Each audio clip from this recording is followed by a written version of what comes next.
Si tu mourrais ce soir, mais que diras-tu à Dieu? Si tu mourrais demain, que diras-tu à Dieu? Mais si tu mourrais ce soir, que diras-tu à Dieu?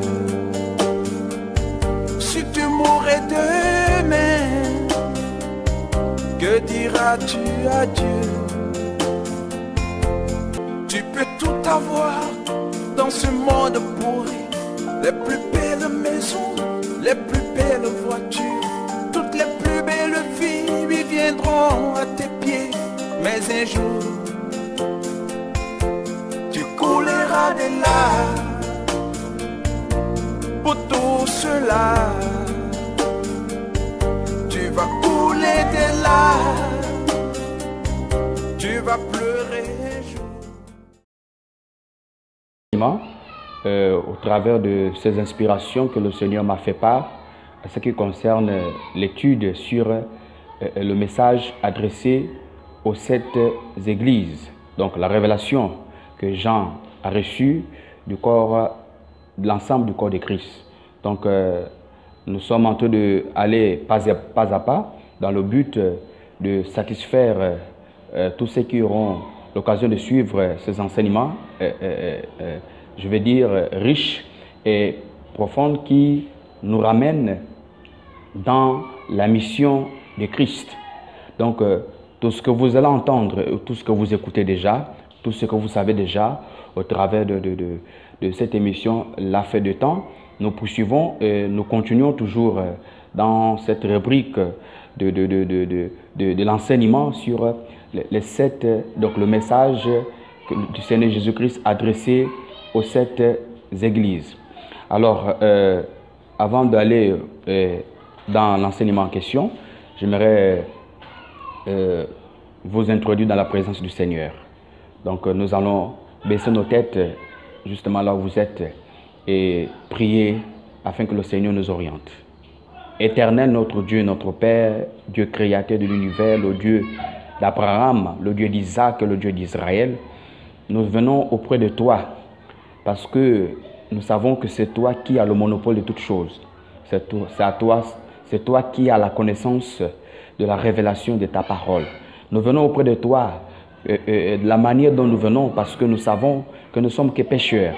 Parce que c'est toi qui nous sanctifie au travers de ta parole. Parce qu'il est écrit que vous êtes purs à cause de la parole que vous avez reçue, à cause de l'enseignement que vous avez reçu de l'Église, donc du ministère de la sainteté, la sanctification du corps, de l'âme, de l'esprit. Père, je te rends grâce et je t'introduis au travers de ces enseignements afin que tu nous orientes, afin que tu nous montres la voie à suivre. Parce que sans toi, nous ne pouvons absolument rien, Seigneur. Car nous vivons les temps qui sont déjà, je vais dire, aller à son terme. Nous vivons les temps difficiles parce que ce sont des choses que tu avais déjà prédit au travers de tes enseignements, au travers de ta parole.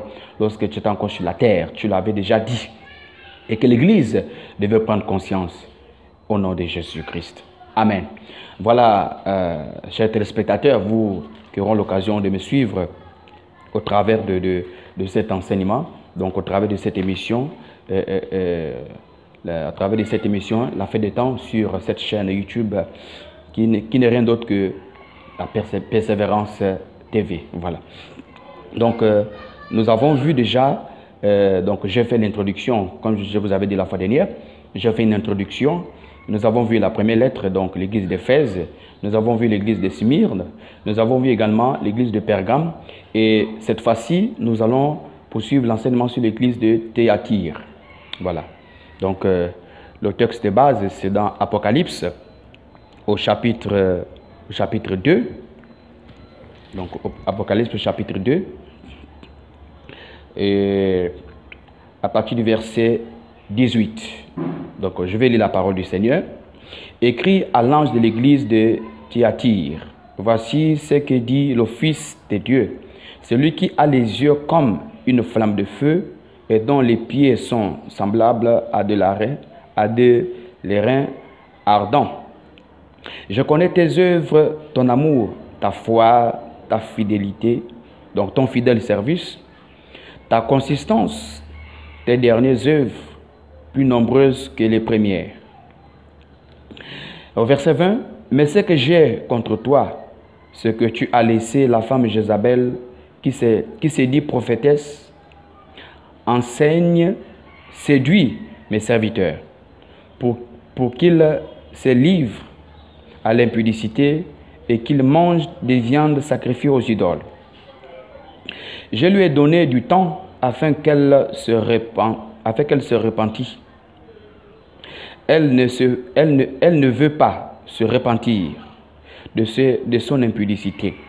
Voici, je vais la jeter sur un lit et envoyer une grande tribulation à ceux qui commettent adultère avec elle, à moins qu'ils ne se repentent de leurs œuvres.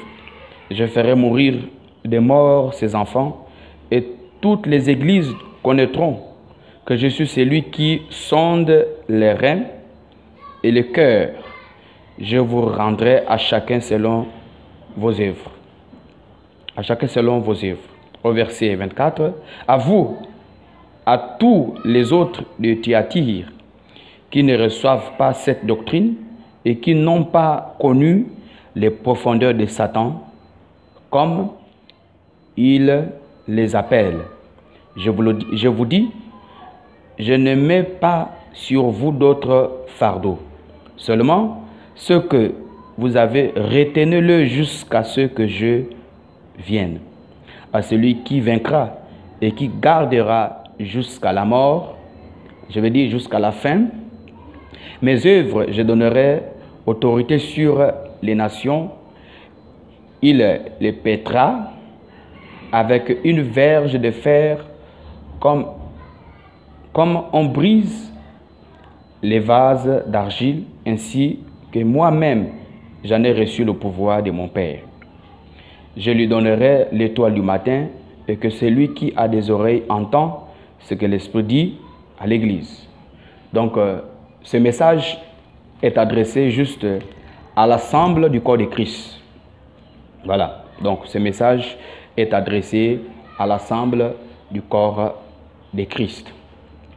Thyatire, donc, je poursuis parce que, comme j'ai toujours fait l'introduction, donner, je vais dire, des différentes villes, donc la définition de Thyatire, la définition de certaines villes, pourquoi ces églises se retrouvaient dans ces villes-là. Voilà. Donc, Thyatire est une ville de la province de l'Asie. Donc, l'Asie, ce qui veut dire l'Asie mineure, située à 15 km au nord-est de Smyrne. Thyatire était renommée pour sa teinte pourpre. Ces colorants étaient extraits par les Phéniciens d'un coquillage trouvé sur les côtes d'Afrique. Des Physiens, donc des Phéniciens et d'Asie, d'Asie mineure. Donc nous pouvons voir le texte de ce que je suis en train de vous dire dans Apocalypse chapitre 16 au verset 14. Donc située à 15 km au nord de Smyrne. Elle représente l'église abominable, corrompue, s'étend sur 5 à 15e, du 5e au 15e siècle. Donc ça c'est juste la définition que je suis en train de vous donner à ce qui concerne l'église de Thyatire, donc la ville je veux dire. C'était une colonie macédonienne et assez importante sous le double point de vue militaire et commerciale.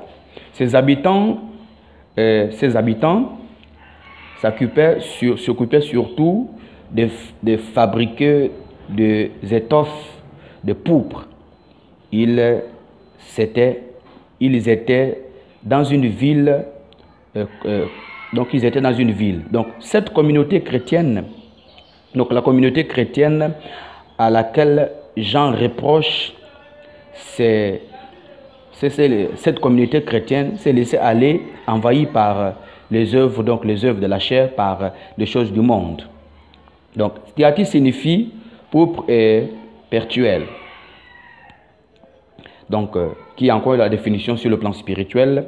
Donc, Thyatire est l'offrande continuelle. Donc les yeux représentent le regard, les pieds et la menace du jugement. Donc c'est ce que nous avons lu et je vais revenir sur, chers amis, je vais revenir sur ces passages bibliques pour que vous ayez une idée de ce que je suis en train de vous partager. Voilà. Donc c'est important que nous connaissions ces choses. Donc, qu'est-ce que le Seigneur reproche à l'église de Thyatire? Parce que, comme je disais tantôt, on parle d'abord de la ville, donc la ville qui est située à 15 km de l'Asie mineure. Donc, au milieu de cette ville, il existait des chrétiens, donc une minorité de chrétiens qui avaient déjà compris la nécessité de la repentance. Donc, lorsqu'on parle de l'église de Thyatire, on ne parle pas de toute la ville, mais on parle de la minorité des chrétiens. Donc, on parle un peu de chrétiens qui connaissaient la parole du Seigneur, qui connaissaient la parole de Dieu, donc qui priaient, qui cherchaient le Seigneur. Donc, ces chrétiens-là étaient le symbole de l'église, parce que la Bible dit que là où il y a 2 ou 3 qui sont ensemble au nom de Jésus, ça veut dire que Jésus est bel et bien là. Voilà. Donc, nous revenons sur le texte que nous avons lu il y a un moment. Donc, l'église de Thyatire. Donc, l'ange de l'église de Thyatire, voici le Fils de Dieu, celui qui a les yeux comme une flamme de feu.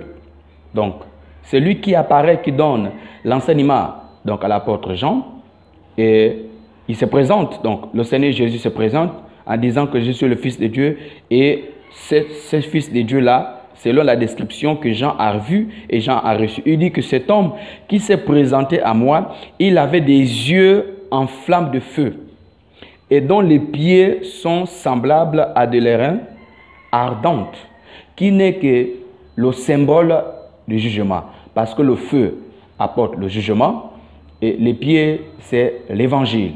Si vous vous rappelez, dans Ephésiens 6, à partir du verset 13, on parle des armes du chrétien. Donc, il y en a 6. Et parmi les 6, vous allez trouver le zèle, de l'évangile, qui n'est rien d'autre que la description sur les pieds. Voilà. Donc, les pieds de ceux qui annoncent l'évangile. Donc, le feu ici est le symbole du jugement. Donc, lorsque Jésus se présente à Jean, c'est pour une cause. Donc, il donne ce message à cette église, donc à l'église de Thyatire. Ensuite, il dit ici, à partir du verset 20, il dit, non, on reprend au verset 19, « Je connais tes œuvres, ton amour, ta fidélité, ta persévérance. » Ensuite, lorsque le Seigneur se présente à l'église de Thyatire, donc il parle à Jean, regarde l'état spirituel de ces chrétiens-là qui vivaient dans cette ville de Thyatire.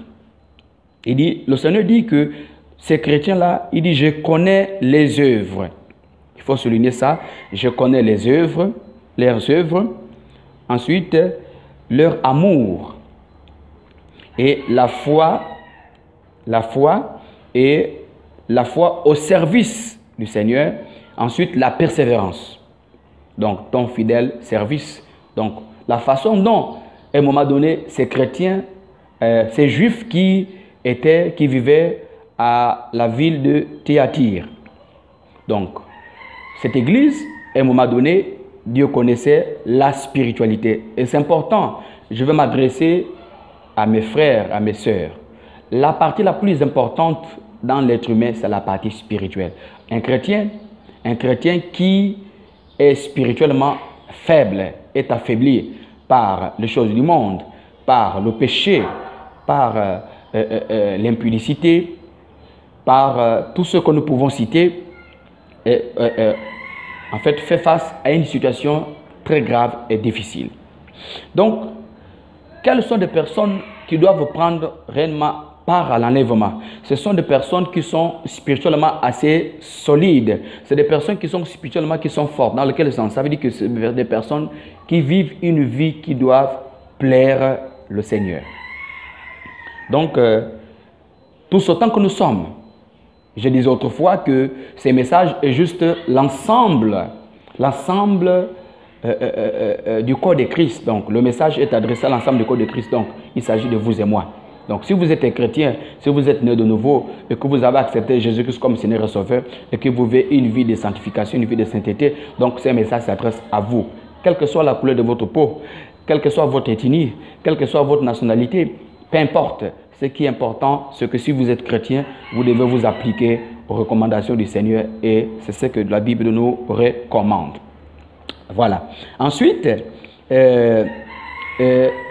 notre niveau spirituel est important et ce qui concerne, parce que d'où vient la persévérance dans notre vie, c'est lorsque nous sommes assis sur le plan spirituel, lorsque nous méditons la parole de Dieu, lorsque nous avons le processus de jeûne, de prière, nous sommes en train de nourrir notre âme sur le plan spirituel. En ce niveau-là, le Seigneur est en accord avec nous. Parce que la partie la plus importante, comme je disais autrefois, c'est la vie spirituelle. Maintenant, la question que je veux vous poser et que j'aimerais vous poser et que le Saint-Esprit nous pose, quel est l'état de notre vie spirituelle à l'heure actuelle? Quel est l'état de notre vie spirituelle? Quel est l'état de notre vie spirituelle? C'est ce qui est important et c'est ce que vous devrez savoir. Quel est l'état de votre vie spirituelle?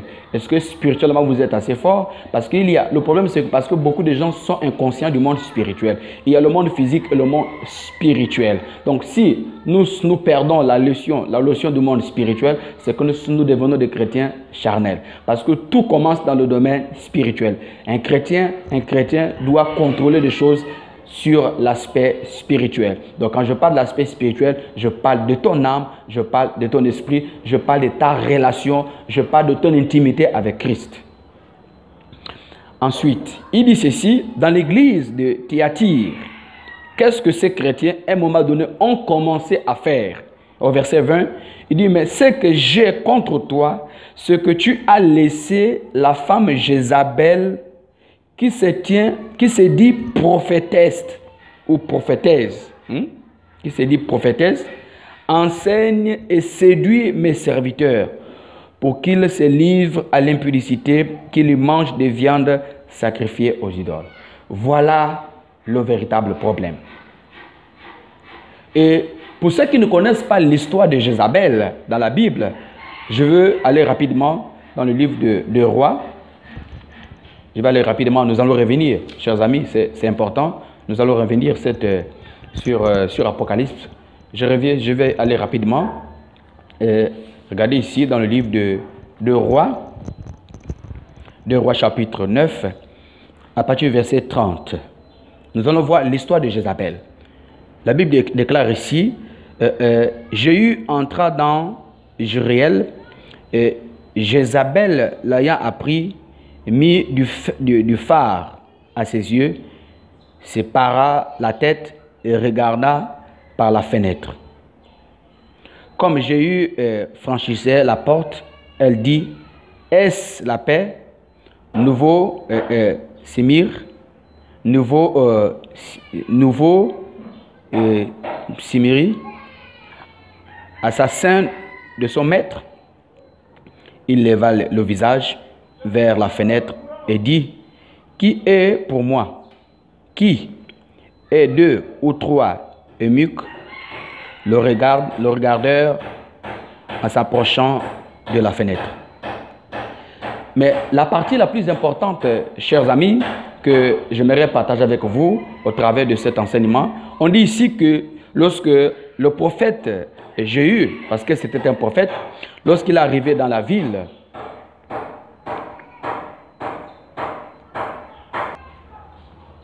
donc, je reviens sur ce que je disais tout à l'heure. Ce qui est important, c'est que ce que nous allons comprendre au travers de ce texte, c'est que lorsque le prophète est entré dans cette ville, il y a quelque chose que Jézabel a commencé à faire. La Bible dit qu'elle a commencé à se maquiller, donc en mettant les produits cosmétiques sur elle. Qu'est-ce qu'elle voulait faire en réalité? Parce que si nous lisons ce texte avec les yeux spirituels, vous allez voir que elle voulait faire quoi? Séduire ses prophètes. Séduire ses prophètes, parce que c'est la raison pour laquelle elle a commencé à se maquiller. Donc, je vais relire. Jéhu entra à Jérusalem Jézabel, Laïa a mis du phare à ses yeux. Donc, elle a commencé à mettre du phare à ses yeux. Toutes les femmes, vous connaissez ce que vous appelez les phares. Donc, c'est un produit, donc c'est un truc noir que vous mettez au milieu à l'intérieur de vos yeux. Voilà, les phares. On appelle ça les phares. Ensuite, donc, elle a commencé à se maquiller. Elle a commencé à se maquiller. Donc, le but, c'était qu'est-ce qu'elle voulait faire en réalité? Elle voulait séduire ses prophètes. Et c'est ce que nous avons lu ici. Parce que c'est ça la responsabilité, c'est ça la mission de Jézabel. Et c'est ce qui se passe dans le corps de Christ. Nous avons aujourd'hui, chers amis, des églises qui permettent la femme Jézabel de séduire les prophètes, donc séduire les chrétiens, séduire des frères, des sœurs. Donc si, chers amis, si je vais m'adresser particulièrement à mes sœurs qui se disent chrétiennes, lorsque vous mettez du phare à vos yeux, lorsque vous mettez des produits cosmétiques, lorsque vous mettez du vernis, lorsque vous mettez des rouges à lèvres, lorsque vous mettez des faux cheveux sur vous, c'est pour faire quoi en réalité? Quel est le but? Certaines personnes vont dire, mais je vais juste me faire belle. Faire belle, mais je me pose la question, qui vous a même dit que vous êtes vilaine? Parce que quand nous lisons Genèse, la Bible dit que Dieu a dit créer l'homme à notre image et à notre ressemblance. Donc nous sommes tous, toutes les femmes, donc toutes les personnes, donc les créatures de Dieu ont été faites à l'image de Dieu. Maintenant, d'où sortent ces enseignements, d'où sort cette idée de vous faire comprendre que vous êtes vilaine et que vous devez vous faire belle? Là, il y a un problème. Donc, pourquoi Jézabel? Parce que la seule femme dans la Bible qui mettait du phare sur ses yeux, qui s'est maquillée, c'était Jézabel. Et l'esprit de Jézabel est aujourd'hui dans le corps de Christ.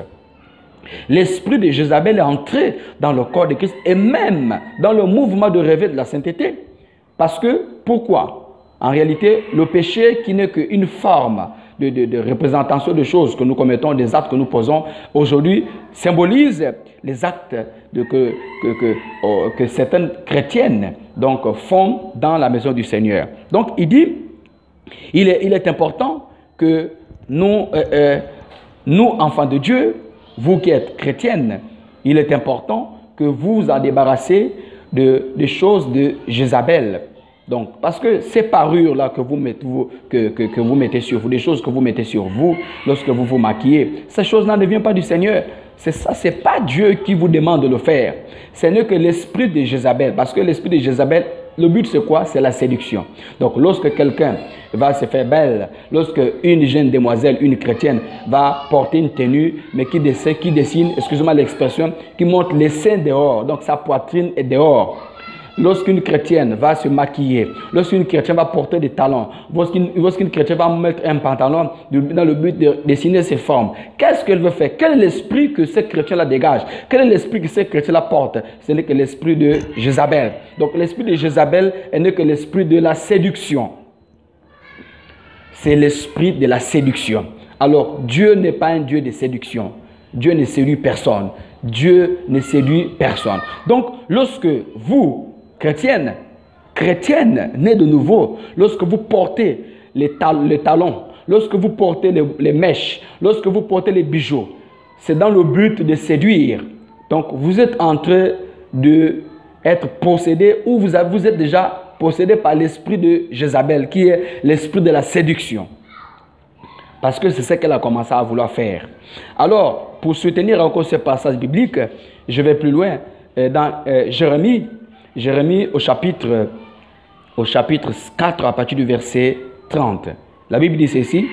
Et toi, dévasté, qu'as-tu fait? Tu te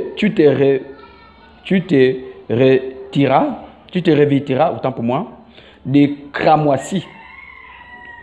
Tu te revêtiras de cramoisis, tu te pareras d'ornements d'or. Tu mettras du phare à tes yeux, mais c'est en vain que tu t'embelliras. Tes amants te méprisent et ils en veulent à ta vie. C'est en vain. C'est en vain que tu vas t'embellir. C'est en vain que tu vas mettre du phare à tes yeux. C'est en vain, cher ami, chère sœur. c'est en vain que vous mettez ces produits-là sur vous, parce que ce ne sont pas vos produits et vous ne connaissez pas la provenance de ces produits, vous ne connaissez pas les effets secondaires de ces produits, vous ne connaissez pas la fabrication de ces produits. Ces produits viennent d'où? Je vais vous dire, les produits que vous mettez sur vous viennent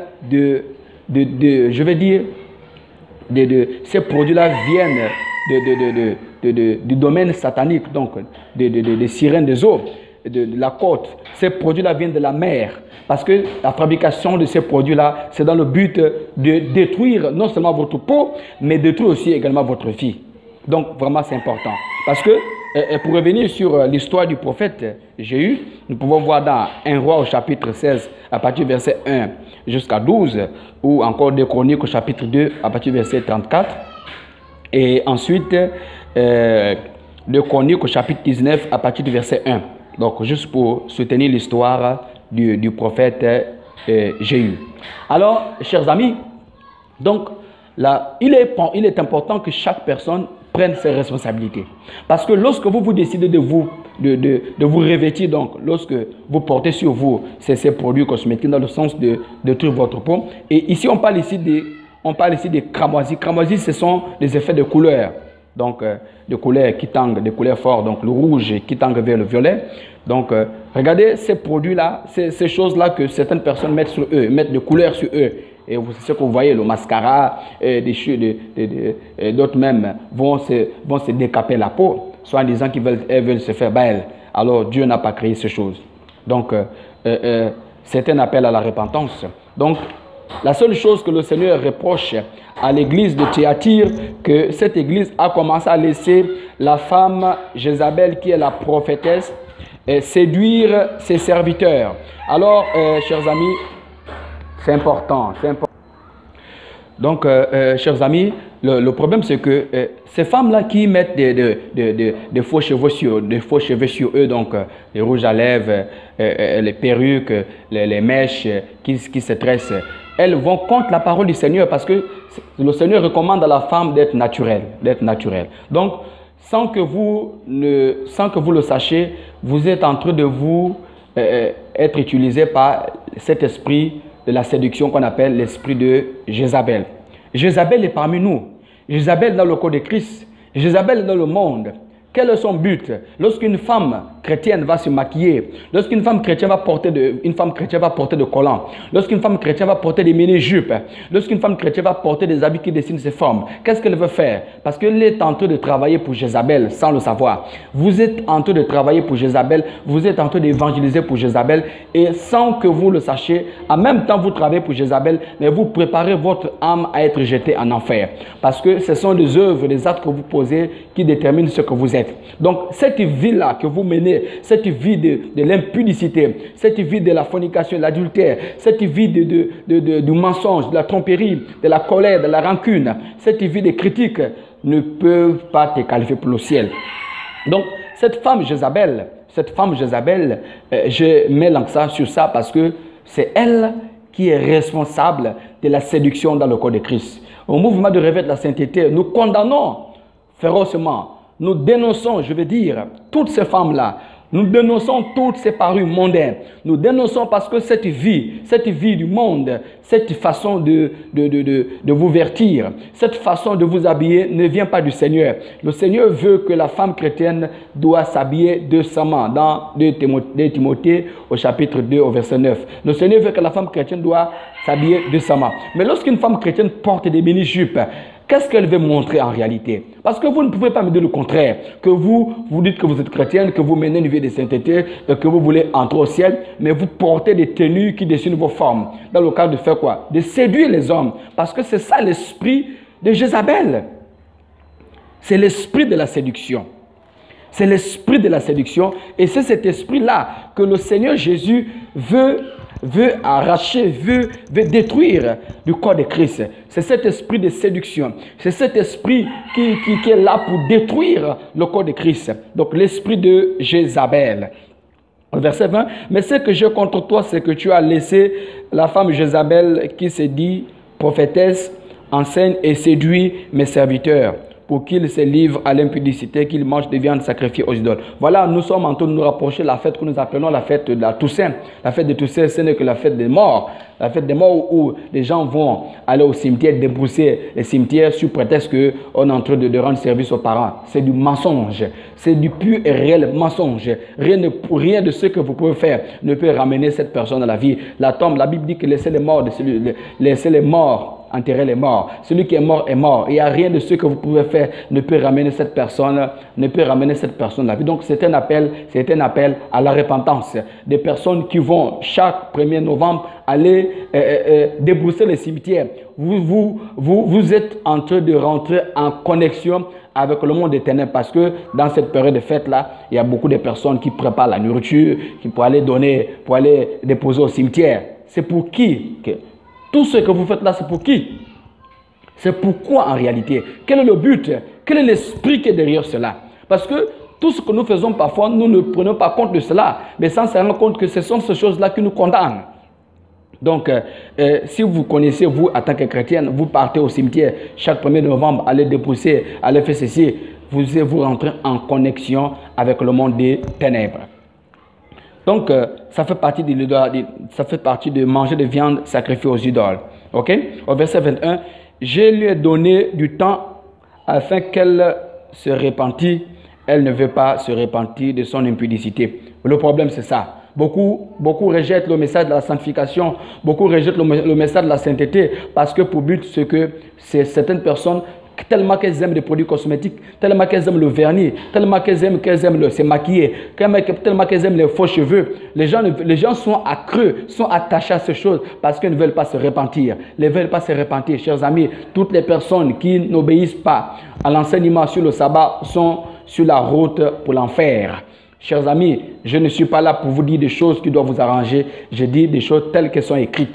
Si vous ne pratiquez pas le sabbat, si vous n'honorez pas le sabbat, vous êtes pour la route de l'enfer. Vous êtes sur le chemin de l'enfer. Si vous fêtez les fêtes du monde, vous êtes sur la route de l'enfer. Si vous portez de faux cheveux, si vous avez du mal, vous refusez la repentance, vous ne voulez pas donner votre vie de sainteté, vous ne voulez pas marcher dans l'obéissance à la parole de Dieu. Si vous faites ces choses, vous êtes sur la route de l'enfer. Repentez-vous. Repentons-nous, chers amis. Repentons-nous afin que nous puissions être sauvés. Donc, le problème, c'est que les gens ne veulent pas se repentir. Les gens refusent de se repentir. Les gens refusent parce qu'ils veulent continuer à mener une vie qui doit les plaire. Les gens veulent nourrir les péchés, veulent accepter de vivre une vie qui les arrange. C'est pour cela le Seigneur dit que depuis tout ce temps, je ne fais que essayer de ramener mes enfants à la repentance, mais personne ne veut se repentir. Jusqu'à quand, chers amis? Jusqu'à quand vous allez continuer à refuser la voix du Seigneur? Au verset 23, je ferai mourir de mort ces enfants, et toutes les églises connaîtront que je suis celui qui sonde les reins et les cœurs. Je vous rendrai à chacun selon vos œuvres. Donc, il est temps, le temps, l'heure a sonné où beaucoup des églises seront démasquées. L'heure a sonné où beaucoup de chrétiens seront démasqués. L'heure a sonné où beaucoup de faux chrétiens, beaucoup de faux prédicateurs de l'évangile, ceux qui se sont proclamés en tant que serviteurs de Dieu, mais c'est de faux, c'est de faux. Le temps va arriver où ces personnes seront dénoncées. Ces personnes seront dénoncées et je vous assure, le Saint-Esprit est en train de travailler afin de dénoncer de faux chrétiens, de faux pasteurs, de faux évêques, de faux évangélistes, ceux qui se cachent derrière l'Église mais qui ne veulent pas donner leur vie à Christ, ceux qui ne veulent pas se repentir, ceux qui sont hypocrites dans les façons. Mais derrière eux, ils marchent sur le dos de quelqu'un. Derrière, ces mêmes personnes-là qui te rendent service, ce sont ces mêmes personnes-là qui te critiquent. Il est temps que nous sortons de cette vie de fausseté. Des personnes qui passent leur temps qu'à vivre dans les murmures dans le cœur, qui murmurent contre les serviteurs de Dieu, qui murmurent contre les vrais serviteurs de Dieu. Je ne parle pas des hypocrites, je ne parle pas de ceux-là qui ne veulent pas donner leur vie à Christ, mais je parle de ceux-là qui doivent marcher dans l'obéissance à la parole du Seigneur. Le temps va démontrer et va révéler ses œuvres, leurs œuvres. La Bible dit que nous connaîtrons leurs fruits par les œuvres. Nous connaîtrons leur façon de vivre par les œuvres. Ce sont les œuvres, vos œuvres qui démontrent qui vous êtes en réalité. Donc, il est temps. D'autres même se disent qu'ils se sont dépouillés. Quand ils viennent dans la maison de Dieu, ils couvrent la tête, ils cachent leur nudité, mais quand ils sont dehors, ils exposent leur vie. Beaucoup se disent qu'ils se sont dépouillés, mais quand ils sont chez eux, quand ces chrétiens-là sont chez eux, ne sont pas dépouillés. Ils continuent à se comporter comme des personnes qui ne connaissent pas la vérité. Pourquoi ces temps? Pourquoi, cher ami? Pourquoi, ma soeur, mon frère, tu te comportes ainsi? Voici le temps où Dieu veut que tu te répands. Donc, à vous tous, les autres Thyatire, qui ne reçoivent pas cette doctrine, qui n'ont pas connu les profondeurs de Satan, comme les appelle, je vous dis, je mets pas sur vous d'autres fardeaux. Donc, c'est sûr que dans ce mouvement de réveil de la sainteté, de la sanctification du corps, de l'âme, de l'esprit, à un moment donné, le Saint-Esprit va toujours protéger ses enfants.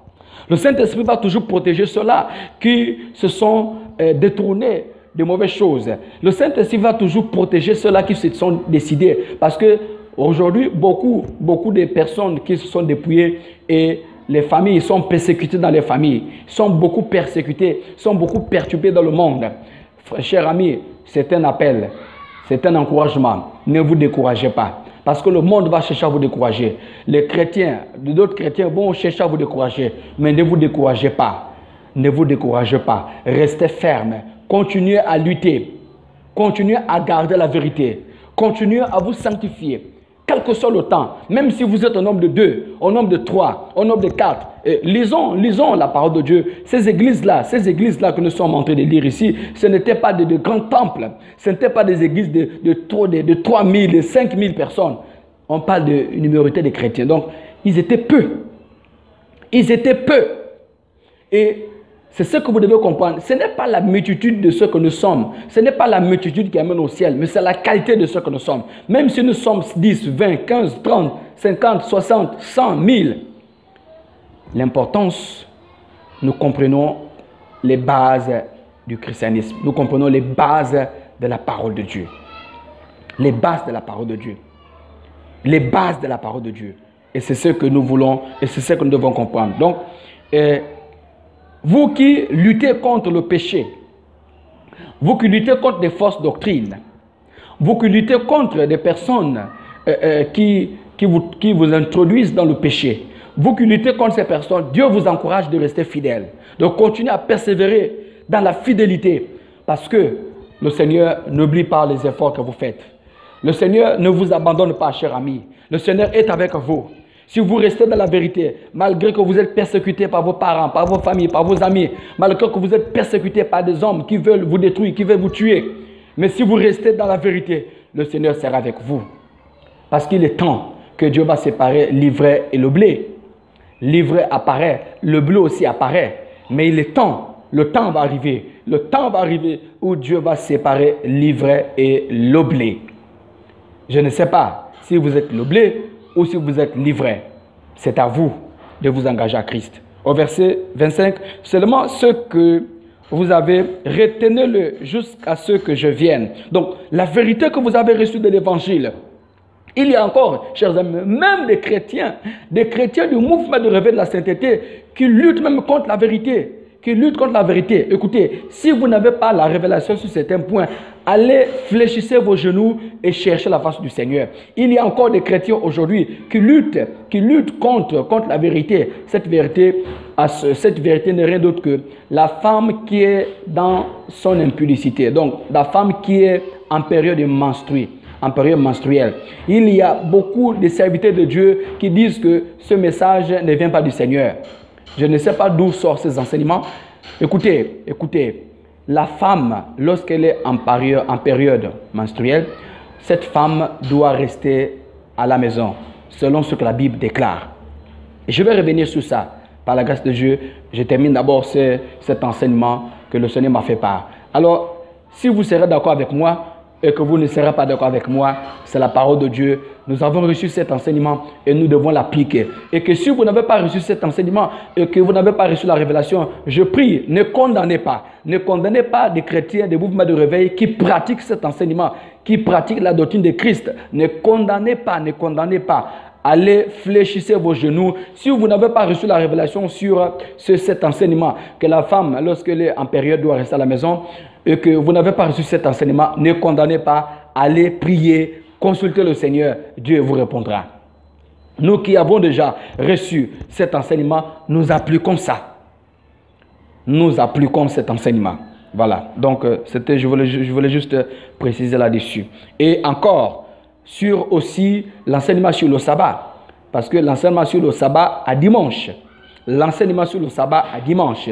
Quel jour que le Seigneur attend, veut que ses enfants l'adorent et lui rend un culte raisonnable. Ce n'est que le jour de sabbat qui est samedi et non dimanche.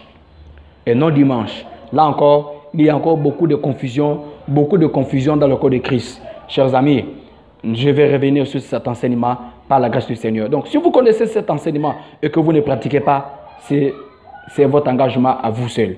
Donc, tous les chrétiens qui vont le dimanche, qui vont prier à l'église le dimanche, frère, il y a la volonté permissible et la volonté parfaite. Donc, si vous voulez rester dans la volonté du Seigneur, obéissez à ce que Dieu dit.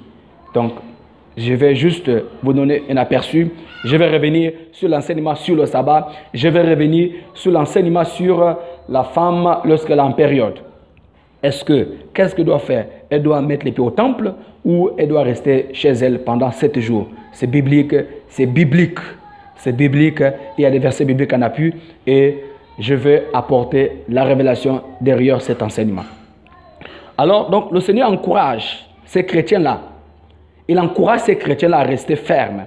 Au verset 26, « À celui qui vaincra et qui gardera jusqu'à la fin mes œuvres, je donnerai autorité sur les nations. » Celui qui vaincra, celui qui va persévérer. Parce que dans ce moment auquel nous sommes, c'est là où beaucoup de chrétiens tombent et abandonnent le corps de Christ. Abandonnent, je veux dire Christ, abandonnent la parole de Dieu. C'est dans ce temps présent où nous sommes, où les choses sont compliquées. Écoutez, ne soyons pas étonnés de ce qui nous arrive, de ceux qui viennent. Moi, je parle de mes frères gabonais, je parle de ceux qui vivent au Gabon. Ne soyez pas étonnés de ce que vous voyez autour de vous. C'est des choses que Dieu avait déjà prédit. Le problème, pourquoi vous êtes étonnés? Parce que vous ignorez les révélations du Seigneur. Parce que vous ne croyez pas à la révélation. Parce que Dieu a déjà parlé. Dieu ne fait que parler. On a reçu ces enseignements sur les choses que le Seigneur avait déjà prédit à ce qui concerne les difficultés les difficultés que nous vivons à l'heure actuelle. J'ai déjà envoyé ces révélations-là sur le Gabon. Dieu avait suffisamment parlé sur ça. Et le Seigneur continue à parler. Donc, ne soyez pas étonnés de ce qui nous arrive. Ce sont des choses que Dieu avait déjà prédit. Le problème, c'est quoi? Parce que nous oublions. Le problème, parce que nous croyons pas à la révélation. Dieu a déjà parlé sur ça. Donc, qu'est-ce qu'il faut faire? Appliquons-nous à ce que Dieu dit. Répentons-nous. Le secret pour délivrer le Gabon, ce n'est pas soulever des chapelets, ce n'est pas soulever les croix, ce n'est pas ça. Ce n'est pas ça qui va amener le Gabon à la repentance. Ce qui doit amener le Gabon à la repentance, c'est la parole de Dieu, c'est la sainteté, la sanctification. Donc, revenons à la sanctification, revenons à la parole de Dieu. C'est là où vient la délivrance du Gabon. Donc, au verset 27, le Seigneur dit, donc celui qui va vaincre, il donnera l'autorité sur les nations. Ensuite, au verset 27, il pètera autant pour moi avec une verge de fer, comme on brise les vases d'argile, ainsi que moi-même j'en ai reçu le pouvoir de mon Père. Donc, celui qui va recevoir l'autorité du Seigneur, qui va demeurer dans le message, dans la sainteté, la sanctification, ces chrétiens-là vont porter cette autorité sur elle, sur lui, que cette autorité va lui permettre de régner sur ce monde, de régner dans ce monde, ce pouvoir que le Seigneur Jésus a reçu du Père. Ce pouvoir, nous serons délégués et nous allons régner dans le corps, nous allons régner dans ce monde. C'est là notre but. Au verset 28, je lui donnerai l'étoile du matin Que celui qui a des oreilles entend ce que l'Esprit dit aux églises. Je lui donnerai l'étoile du matin, la lumière qui n'est rien d'autre que la parole de Dieu. Donc quand Christ apparaîtra, lorsqu'il viendra prendre son église, lorsqu'il viendra par des chrétiens, qui ont gardé leur robe pure, l'étoile du matin qui n'est que la présence de Dieu. L'étoile du matin, ce qui n'est que les promesses que nous avons recevoir. Nous allons recevoir de ce que Dieu nous donne. Les œuvres auxquelles la fidélité, donc la sincérité que nous avons gardée malgré les tribulations, le Seigneur nous donnera l'étoile du matin. L'étoile du matin, frères et sœurs, qui est la lumière de Christ, qui est l'évangile, qui est la bénédiction que nous allons recevoir, ceux qui seront enlevés. Parce que le fait de prendre part à l'enlèvement, c'est une bénédiction. Le fait de prendre part, d'être sélectionné pour ceux qui seront enlevés, ce sont ces personnes-là qui reçoivent la lumière de l'évangile. La lumière de l'évangile, on a besoin de ça. Frères et sœurs, revenons à la parole de Dieu. Donc, ceux qui sont en train d'éluer la parole de Dieu sous prétexte que Dieu n'a pas dit ceci, que Dieu n'a pas dit cela, qui portent le faux raisonnement dans le corps de Christ, qui portent le faux raisonnement dans le ministère. Il y a des gens qui n'acceptent, il y a des passages bibliques que d'autres acceptent, d'autres n'acceptent pas. Ça t'amène nulle part. Ce qui est important, la révélation de la parole de Dieu. Parce qu'il y a beaucoup de choses qui ont été retranchées de cette parole. C'est pour cela que nous devons nous appuyer aussi à la révélation, parce que c'est par la révélation que le Seigneur essaie d'apporter un support de ceux qui avaient été retranchés dans cette parole. Donc, c'est un appel à la repentance. Donc, je vais m'adresser. Qu'est-ce qu'il faut retenir par rapport à ce que j'ai dit, par rapport à ce que le Seigneur nous enseigne? La repentance. La repentance. La repentance amène au salut. La repentance amène à la sainteté. La repentance